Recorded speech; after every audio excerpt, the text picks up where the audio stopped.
So let me tell you a little bit about myself. I am from Beckley, from the Coalfields.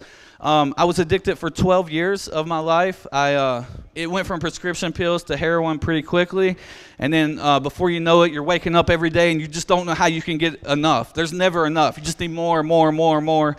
And so my life became very destructive very quickly. And I even lost my sister to a drug overdose on April the 6th of 2013. One of the driving forces, man, in what I do is every person I look at now, every one of the ladies we have as part of High on Hope, I look at it like, man, not another sister will be lost. That is nothing that anyone should have to go through. So when I'm tired and I don't feel like going anymore, man, I think about my sister and I'm like, what? That's her right there. And there's people in this room that's lost loved ones. There's people in this room that has family members that are addicted now. And we can't lose hope on that. Because I can remember being so addicted, I was sleeping in my car in Beckley. We get a lot of snow in Beckley too. We're right on top of that mountain. And it's really bad when your window's knocked out because you just messed somebody over. And then you got a little piece of plastic over your window. I remember this night very well. I'm sleeping in my car. And it's snowing so hard, the snow's coming through the plastic, but I couldn't afford new plastic, you know, like, because every penny I got had to go to drugs. There ain't no way I'm investing in plastic for my window. I need heroin. Are you crazy? So I find myself in this spot, and I go back to that place a lot. I go back because I never want to forget what God brought me out of. You know what I'm saying? Like, he brought me out of a place I never should have got out of. It's not by anything but my heart saying, God, I surrender. I don't know how to do this. I have no clue in the world how to do this, but I need you. And that's what gets you out of that situation, man. It ain't about trying harder. It's about surrendering more. And we get that twisted sometimes because we think, man, if I just try harder. No, it's just letting go.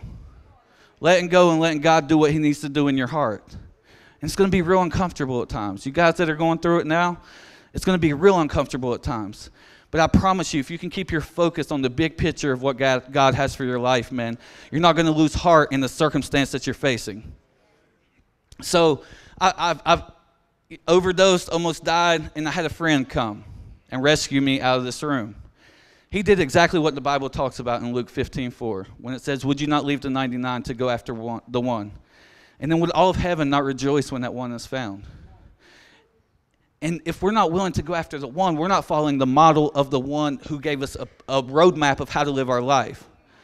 So we got to be willing at times. You know what? It's 3 in the morning. I don't really want to go out. But that's the one you're supposed to go after. You don't give up because it's hard.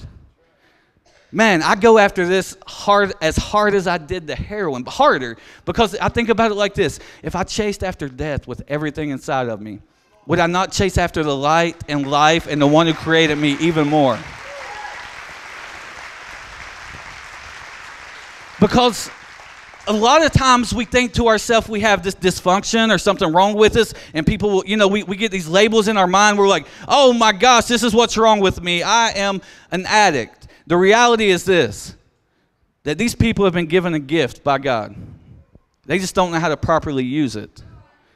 It's not a dysfunction to be sold out to something.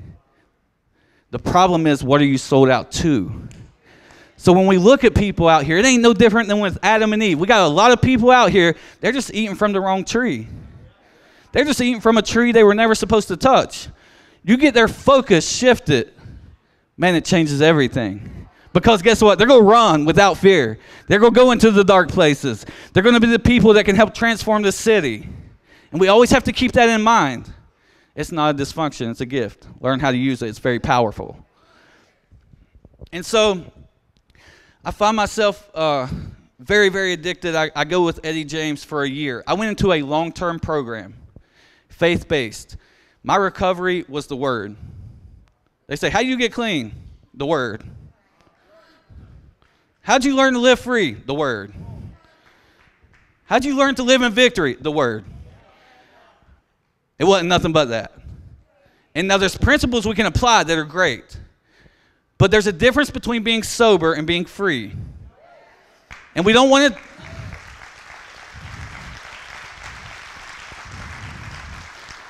Listen, man, we don't want to just teach people to not do drugs. We want to teach people to live victorious in their life. There's a huge difference. So we have to teach people to find the one who can help them live victorious.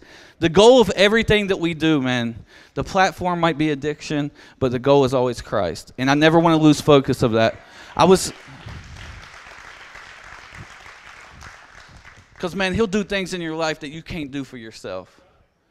And so as we go throughout this night, man, the goal of what we're doing is to be able to walk out of this place much better than when we came in. So we're going to do some practical things that we can learn from. And then we're going to look at some cards that you have in your seat as we go throughout this night. Does everybody have the card?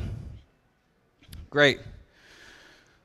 And then throughout this, if you do have any questions, you write them down on the white card that you were given. And then later in the night, we're going to have a Q&A session where me and Pastor Justin are going to answer anything you guys have. So when you walk out of this place, the goal is, if you interact with someone that's addicted, you know what to do. Not only do you know what to do, but you have resources in your hand that can help you help them. Man, I know this Mid-Ohio Valley is going to be changed by Christ. I know it. So that's why I'm so excited for this night, is because when we leave here, man, we're going to be different. We're not going to be the same as when we came in. So, you know, when I read the word, one thing that really stands out to me is this. When there was problems going on and Jesus was on the earth, he never looked at his disciples and said, go get somebody else to fix it. Never. He never said, go get Herod to fix it. He never said, go get another person to fix it. He empowered them to go fix it. So when I see a problem in our community, is it not our responsibility to fix it as the body of Christ? So this is beautiful, because look around, man. This is unification to combat a problem. So we should be very proud of all of these people in this room tonight to have the heart to come out here to do this. So what we're going to do is we're going to go through this as an individual and as a church, two different ways. So the cards that you have, we're going to address different things. So for example, we have a simple 5-step process that we've came up with. We have been going at this for some years with High on Hope. We've learned some things the hard way, by error. Why y'all laughing? Y'all know it's true, don't you? We've learned some things by messing up, but we do believe we've learned some things that are successful and we can all utilize in a very practical way. So we've came up with the 5-step process. The first thing you're going to do is the initial contact with that person. One thing I really want to stress at this part of the conversation is that when you interact with that person, you have to see them through the lens of God. You can't look at them and think to yourself, man, they just messed up too bad. I can't believe they did this, and this. We cannot afford to look at people that way. We have to meet them right where they're at, man. One other thing that's very important, if you are a believer, you can't beat them over the head with your belief. That's something really important. You know what that does? That runs people right away. Who's been through that? I've been, the first thing you do is like, No, you love them. You know, Jesus said, you'll know my disciples how? By the way they love. And so we're going to love them right where they're at. We're not going to look at the issue. I'm not saying there isn't an issue. I'm not telling you to turn a blind eye to the issue. What I'm saying is simply, let's look at the value inside of them instead of the struggle they're facing. Because this is the truth. The struggle they're facing is not their identity. That's their struggle. 2 Corinthians 5:17, those who are in Christ are a new creation. So when they step into this new creative state of being, of identity, them old things are going to pass away. We're proof that them old things pass away, truly. So if you have a family member, if you have someone that you come in contact with, do not lose heart on that person. When you come in contact with them, love them right where they're at, man.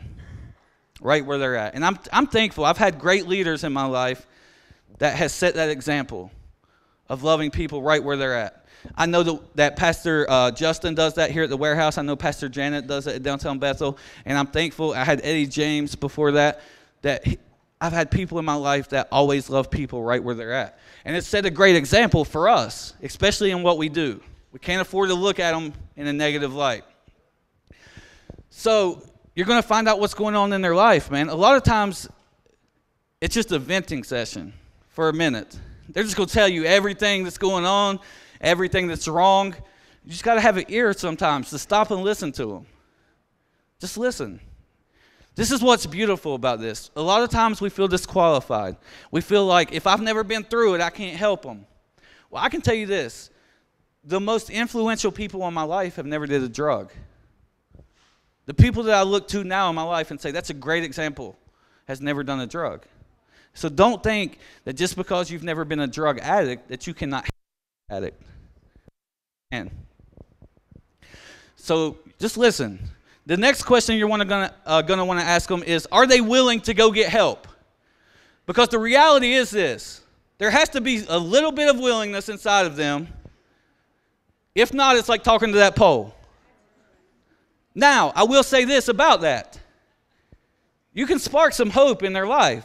I've seen that tide turn 1,000,000 times. I've seen that where we don't give up and we be like, yeah, man, I've been right where you're at before. I didn't want to do it either because it's scary and you have a lot of fear and you feel stuck where you're at. But I promise you, if you'll step through, you're going to find something great and you'll see a little spark of hope in their eyes.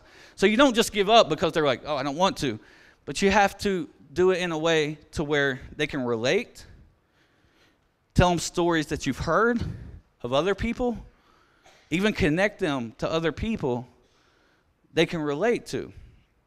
So your job in the beginning is very simply, let's just love them, man. This is not complicated. A lot of times we think it's really complicated. It's not.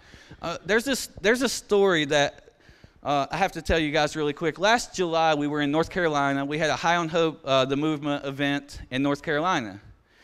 And we were getting ready to leave. It was on a Saturday. We had the event. We were ready to come back to West Virginia. And we got a call. And it was a mother in Wilmington, North Carolina.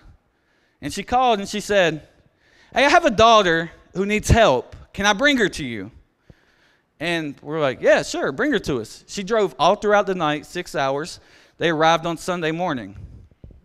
She drops her daughter off and leaves. She's smart, wasn't she? She's like, all right, see, you got her? Oh, you got her? Which was okay. So I'm thinking to myself, this is simple. It's Sunday. We'll just take her over here to the hospital, get her into detox, no problem. This will be easy. Then we'll be on our way home. We're only a couple hours delayed. No big deal. So we take her to Murphy Medical Center, Murphy, North Carolina. We drop her off at the medical. All right, see y'all later. We get a call about 30 minutes later from her. And she said, oh, I don't have Medicaid. They won't take me. And I was like, oh, great. Okay. Now what? Do you just keep driving through the Smoky Mountains and come home? Or do you say, wait, we got to figure this out? So we turn back around and we go get her. We stay all night at Eddie James Base right there in Cleveland, Tennessee. Somebody told us, Monday morning, you can take that girl to this detox center in Cleveland, and they'll take her. So we take her to the detox center in Cleveland, and we're like, will you take her? And they said, yes, we will, for $5,000. Good Lord. I'm like, we ain't got $5,000. So I'm like, okay, what now? She's starting to lose heart. She's withdrawing off of heroin. What do you do now? Do you just say, okay, go back home. Sorry, we couldn't help you? No, I said, let's go tubing down the Ocoee River. It seems like a good idea. You got to keep her mind focused, right? Got to get it off of wanting to go home. I'm not sure that was the smartest thing, looking back. But I do know this. She didn't go home because she was on a raft in the middle of the Ocoee River. So we get off the raft. It's Monday night. She said, I'm getting a bus ticket tomorrow. I said, no, you're not. And then at this point, I began to ask myself this question because I knew God told me not to give up on her. But I began to ask myself, are you crazy right now? Like, are you kidnapping this girl? I don't know. Are you breaking the law right now? But God told me not to give up on her. So it's Monday night, and she's withdrawing bad. We're giving her ibuprofen. We're giving her Imodium. We're giving her ibupraying, which is my favorite one that works the best, by the way.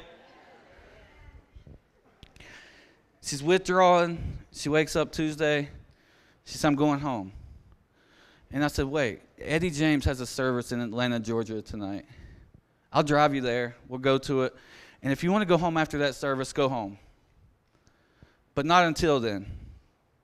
So we had her in Atlanta all day. And at one point, she was like, take me to the Greyhound station in Atlanta.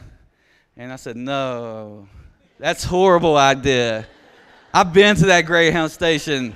That's the #1 place for human trafficking. I'm not taking you to that Greyhound station in Atlanta. So I kept talking her out of it, man. Let's go get ice cream. Let's go do this. Let's go do this. Let's go do this. God said don't give up on her. That night we go to the Eddie James service, and I kid you not, it was in a building about the size of this section right here, which I'm surprised Eddie was there. I was like, wow, it's like a little tin building. I'm glad that he was.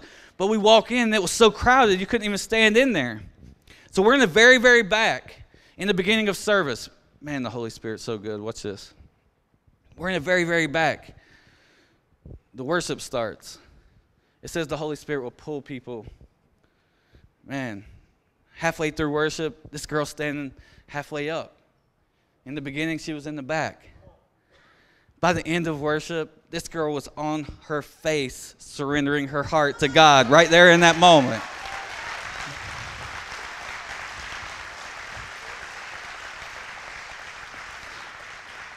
I'm telling you, man, we can't give up on people. We cannot give up on people. We have to be, because, man, that jacked up my whole schedule. But guess what? That girl was worth it. Every second, every resource that went towards her, man, every part of it was worth it when I seen that moment. We got to fight for people, man.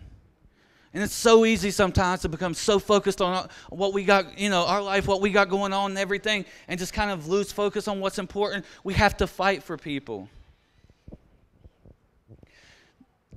This scripture in John 15:13 says, greater love has no one than this, to lay down one's life for one's friends.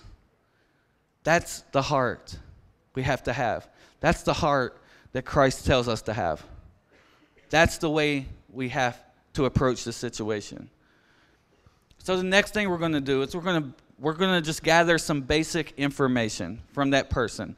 After the initial conversation, we're going to get some stuff, just very simple, very basic information, because this is going to help you in the next step. You're going to get their name, date of birth, their drug of choice, their insurance. And then after that, we're going to get them into detox. What's cool about the cards that you have in your seats is we put a list of 5 very effective Ohio Medicaid detoxes, 5 very effective West Virginia Medicaid detoxes. Something that you have to understand. If you're doing this as an individual, this is what it's going to look like. If you're not doing it as a church body, if you're doing it as an individual, this is what it'll look like. The reason you ask for their insurance is because it's going to dictate which state detox you call. Very simple. West Virginia, you start at the top of that list, and you go through. And I guarantee you, one of those places will have an opening for them. Those are the 5 we use on a very regular basis. So after that, you are going to, when you call them, now this is something I really want to break down, because a lot of people could think to themselves, like, I don't even know what to say when I call. You ain't got to say a lot except for this. I have someone who needs help. Do you have a bed available? And they will say yes or no. If they say yes, they're going to ask you for some very basic information. You're already going to have that. Now, after that, what you expect is just for them to set up an intake time. Now, you have to be ready with transportation when this moment comes. Because one thing we cannot afford to do is lose them through the cracks because we kill too much time. There's a small window of opportunity when we come in contact with someone. That willingness sometimes lasts, what, Rich, like 3 minutes? And if we're not ready in that moment, then we might lose them. So we have transportation ready right then. You can expect them to be there 3 to 7 days, sometimes 10. just depending. And one thing I want to stress is this. Detox is only to get them over the physical part of their addiction, the withdrawals. Detox is only to get them over the withdrawals. That's the easy part, man. I know it seems like the hardest to a drug addict, but I promise you, to get them through the physical part is the easy part of this plan. Because after this, it's so important that we realize that it don't end there. We don't just get them into detox and we say, peace later, good luck with your life. No, man, we'll walk with them through this. And so if you're doing it as a church, you can do it like this. If there's pastors in here, or if there's members of a congregation that says, hey, we would like to start something like this in our church, the way you can do it is you can have a person that calls the place. You can have volunteers in your church that will transport. If you got people that are retired, that don't have a lot of stuff to do, they can drive someone to treatment. I mean, yeah, they can drive somebody to treatment. A little bossy, wasn't it? Find people who are willing to help. Now, one question that I had come up was this. Is it dangerous to transport somebody coming off of drugs to detox? I can say this, and they can attest, we've never had an issue, not one time, since we've been doing this, with someone. They're usually thankful and happy that they're getting a chance to go live life again. So you don't really have to worry about that too much. Now, if you come across someone and they are just out of their mind, twapped out on meth, it might not be wise to put them in your car if they're not even in reality. That would be a behavioral health place where you would send them to detox for that moment. So that part's not too complicated. As a church, you have a point person that would call. You have a transportation crew that's ready and willing to go whenever that moment may come. I think this is a very simple formula we can all adapt in our life. And there's this girl, I remember when I stood here, okay, so when I was here in February, there was a young girl with me. She was standing right here. And I'm going to tell you her story. So we met Julia like a week before that, a couple days before that. We work sometimes with the Belpre Police Department. And if they come across someone, in particular, it's a couple officers, Mike Stump, amazing man, love his heart. And he'll call us and he'll say, hey, I got this person that's addicted. Can you come and talk to them? So we go. With Julia, we got a call. And it was like, it's never a convenient time either. It was late at night. And we go over. She had just overdosed. They had just Narcaned her, brought her back to life. We go into the Belpre ER. She's in the glass room right in the middle. We go inside of there, me and my friend Mac, and we tell her our story, and we give her some hope. She accepts Christ right there. I know that God set her free right there in that moment. Now, she stood right here about a week later and said, Jesus Christ set me free. She was doing amazing. So, after that, she had to go to prison for something she did prior. For 10 months, she was gone to prison. She gets out of prison, and she comes around for a while. Then we start not seeing her as much. Then we can tell she's really struggling. And, you really can't hide it after a while. And we went to North Carolina last year in March, and when we got back, we actually, I don't know why, it was so weird. I called her. We had a High on Hope service somewhere. And I called her and I said, do you want to go with us? And she said, yeah, I do. I was like, okay, I'll be there to pick you up in 30 minutes. And normally I would never go, this is really true, I would never go pick up a girl by myself. But something said, man, go get that girl. She's struggling, she needs help. And I can't get a hold of her on my way there. The whole way I'm texting her and I'm like, Julia, I'm almost there, I'm on my way. And I get to her house, and I go knock on the door, and her grandma enters the door. She's like, yeah, hold on one second. Let me see if she's ready. She walks into the room. She opens the door. Julia's on the floor, overdosed. I run inside, man, and I grab her, and I have her head in my hands. And I didn't even think to do CPR. I thought to pray. And I was like, God, help. I don't know. I'm like panicking, but all I know to do is say, God, help. God help. Man, her baby's there. I think she's dead. Her lips are purple. And I really think I'm holding a dead girl in my hand. And I kept saying, God help. God help. And then all of a sudden, she went, and she got a breath. Man, I'm telling you, God put breath back in that girl's lungs. I know it, without a doubt. After that, Julia comes around some. She's still struggling, man. But we don't give up on her. She goes back out for a while, and then something happened. Something clicked. And she's now today doing amazing. Amazing. We're so proud of her.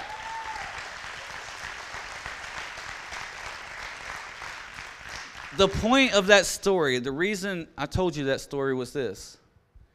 There's going to be times when people mess up, man. There's going to be times we don't expect perfection. We expect progress. There's going to be times that we think to ourselves, man, they just ain't getting it. I don't understand why they're not getting it. But we don't give up on them. Because if she ever went back out again, God forbid, man, we'd be right there for her the same way. We never lose heart. We never say, okay, they just messed up too many times, I'm done. We keep fighting for that person. And always remember that with people that you have in your family, you keep fighting for them, man, because it might take them 17 tries to get it, but guess what? On the 18th time, they might get it. And you don't give up on the 17th time. You keep fighting for them. Every time we come in contact with somebody, there'll be people that's messed up so many times in a row, man, like continuously, cycle. But guess what? We don't ever give up on them. We keep saying to ourselves, they're going to get it. I know they're going to get it because what lives inside of them is stronger than what would come against them. So after the detox process, what we want to look at is getting them into long-term treatment. This is very, very important, guys. Very, very important. Now, what is long-term treatment? This is where they're going to go and they're going to stay for a period of time. In West Virginia, a lot of times it's 28 days. In Ohio, we can actually get 105, sometimes some more days. We try to get up to 6 months. And so then we use some resources that are free. There's a place called Life Changers that we use all the time, and we're going to give you those resources. They're a 1-year free faith-based program. They have 13 facilities, so they always have a bed. Okay, so what we're going to do at this point is we're going to get them into this long-term treatment. And there is this statistic that I have to point out, and this is not a knock on any type of treatment. I do want you guys to understand this. All treatment is great. But the statistic just speaks volumes. If someone goes to a 28-day program with an IOP following, which is just a common program, short-term program, we're looking at a 10 to 12% success rate 5 years removed from that program. If someone goes to a faith-based long-term program, 6 months to 1 year, 5 years removed from that program, upon completion, we're looking at a 65% success rate. And so,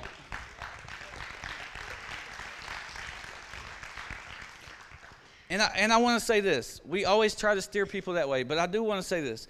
It's not that other treatment programs are bad. I'm not saying that. What I'm saying is that what I want you to get from this is that you have to utilize faith inside of this to be successful. That statistic tells us that we need Christ to find freedom. That's what it says.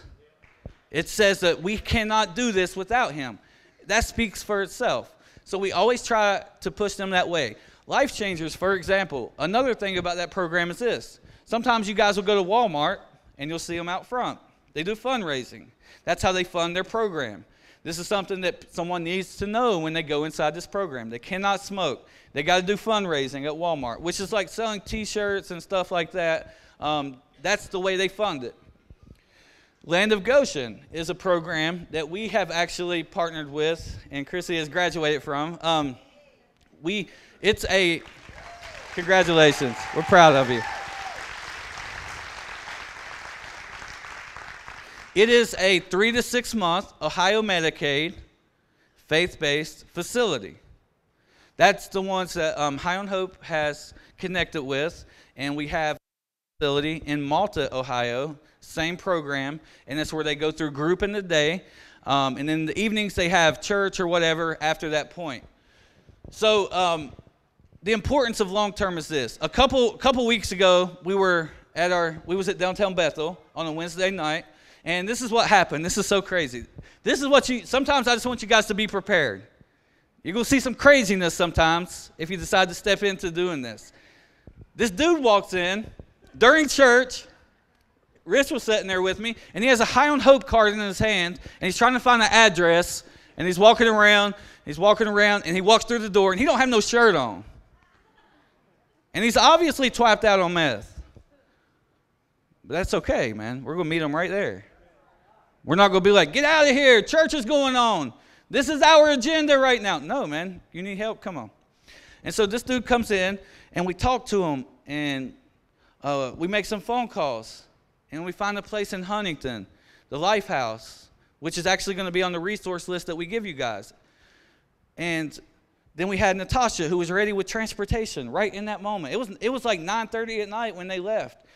She had to go to work the next morning at the mission. But guess what? That dude's life was worth it. And it was a team effort between everyone. And that's what it takes. It takes everyone to come together. And so she drove him straight to Huntington right then, in that moment. And this guy was so thankful that happened. And so I want you to understand that sometimes you're going to see some crazy things. I'm sure crazy things happen here all the time. Some of y'all laugh. Look, he's like, yeah. So we just have to be ready for that, man. We got to be prepared. You can't let it scare you away. You know why? It's because the Bible don't lie, and what lives inside of you is stronger than anything that would come against you. So you don't live in fear of it. You face it with confidence because God created you to be victorious, knowing what you have inside of you is stronger than that thing. This is what I want you guys to understand, man. This is not a natural battle. This is not a natural battle. One thing I want to quickly point out is that in Galatians 5, it talks about the works of the flesh. And it goes through all these different things. And when we read it in our English translation, we'll read the word sorcery or witchcraft. And so I looked deeper into that word. The Greek word that was actually written was pharmakia, where we get our word pharmacy. And so when I look at what we're fighting, it's not in the natural that we're going to win this battle. It's with the power of Christ that lives inside of us that we're going to win this battle.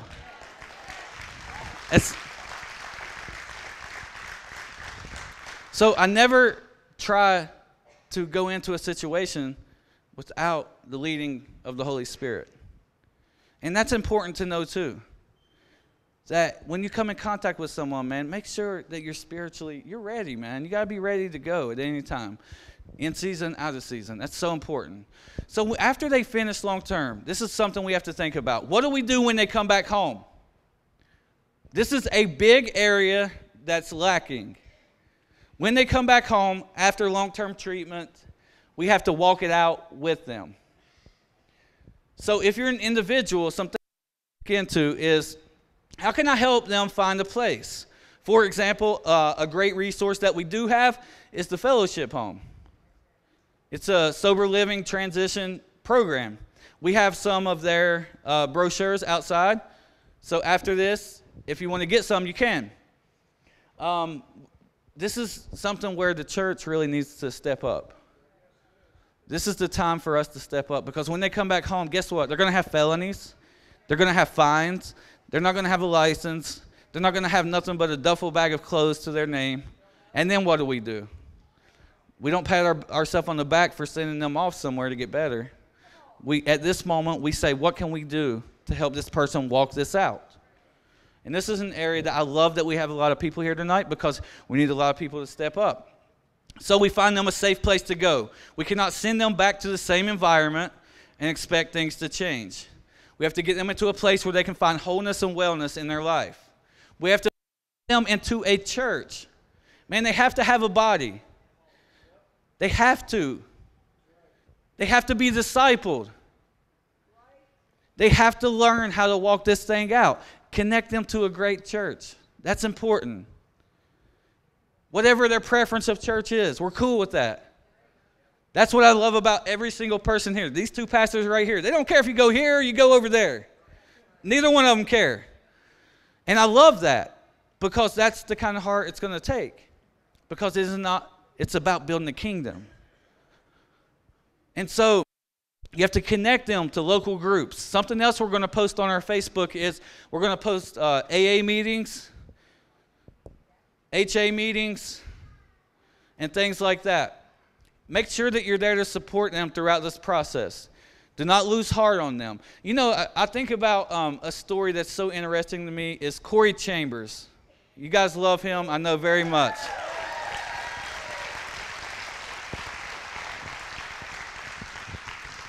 He came to our High on Hope group, man, and he shared his story, and it was so powerful. You know why? This is what I want y'all to understand too. This is why in the beginning when I said you can't beat them over the head with your faith, because that man at one point in his life was an atheist. An atheist. And he was up here a minute ago, man, just playing for Christ like nobody's business.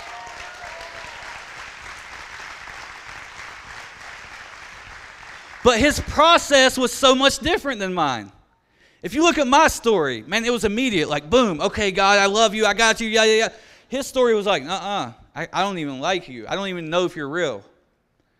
And we have to understand that each person's going to be different.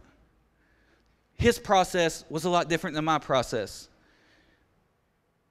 Neither one was better than the other. They both arrived to the place that God intended them to arrive to. So this is something too, man. We have to walk with them through everything they go through. Because there's going to be times, man, they don't want to hear nothing about it. Guess what you do? You love them. You walk with them. You say, I know it's hard for you, but I'm going to hold your hand and we're going to get through this together. I'm not going to leave you where you're at, man. I'm going to be the strength that you need in this moment. I know you're feeling weak, but I'm not going to give up on you. And this is the heart we have to have.